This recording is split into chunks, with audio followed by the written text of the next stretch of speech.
Mummy.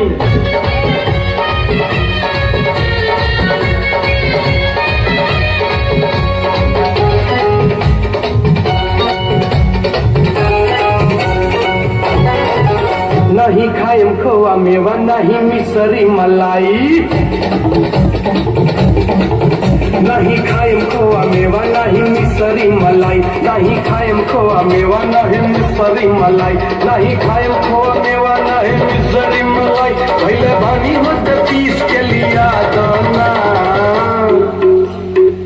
ए गणेश के mummy, ए गणेश के mummy बस power भांग खिया दना, ए गणेश के मम्मी बस पावर भांग खिया दना। रावण भंगिया बाधेर पे सटे सठोला दे,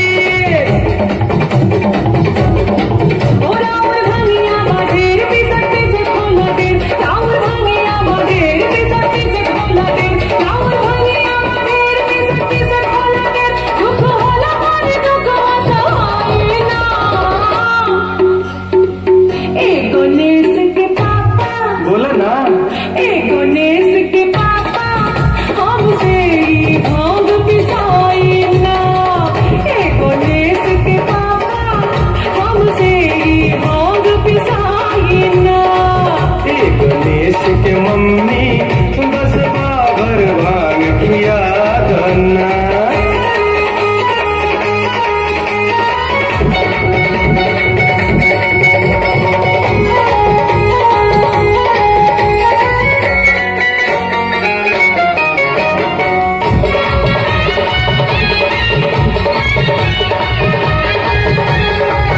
नहीं खाए में खोआ मलाई मिसरी, नहीं चितवा से धनिया के स्वाद बिसरी,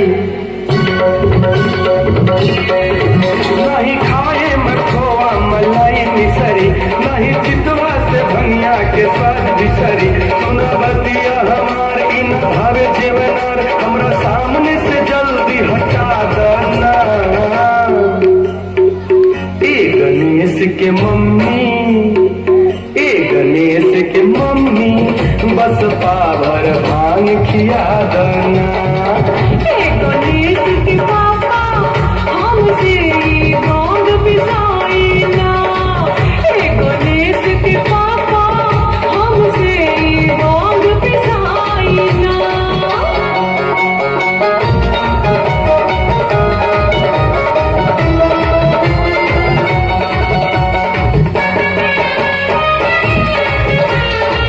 ये सरकार मान जाओ, नाही पिसव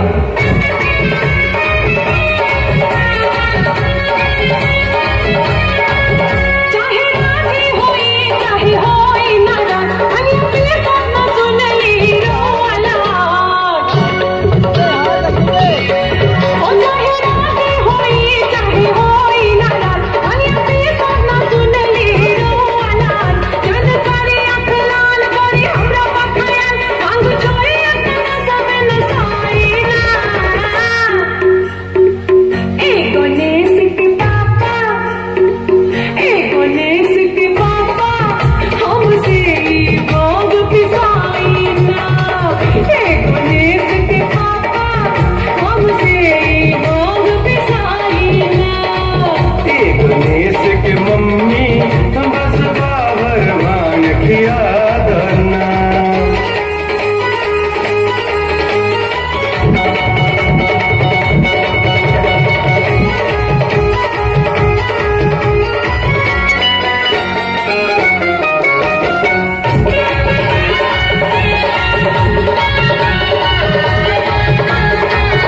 अच्छा भंगिया न देबू त गाजा मला, काम मेहनत के काम भाई जल्दी कला। अच्छा भंगिया न देबू त गाजा मला, काम मेहनत के काम भाई जल्दी कला। हो जा कहाँ बचिलम लेके आवा मारी दम, बस 4 चिलम भर के थमा दना। ए गणेश के मम्मी, ए गणेश के मम्मी छोड़ा भांग तू गाजा पिया दना।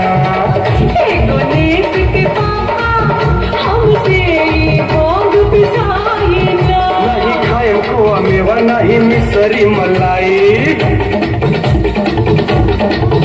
नहीं खायम खोआ मेवा नहीं मिसरी मलाई नहीं खायम खोआ मेवा नहीं मिसरी मलाई नहीं खायम खोआ मेवा नहीं मिसरी मलाई भइले बानी नोट पीस के लिया दाना ए गणेश के मम्मी बस पावर भांग खिया दाना ए गणेश के मम्मी बस पावर भांग खिया दाना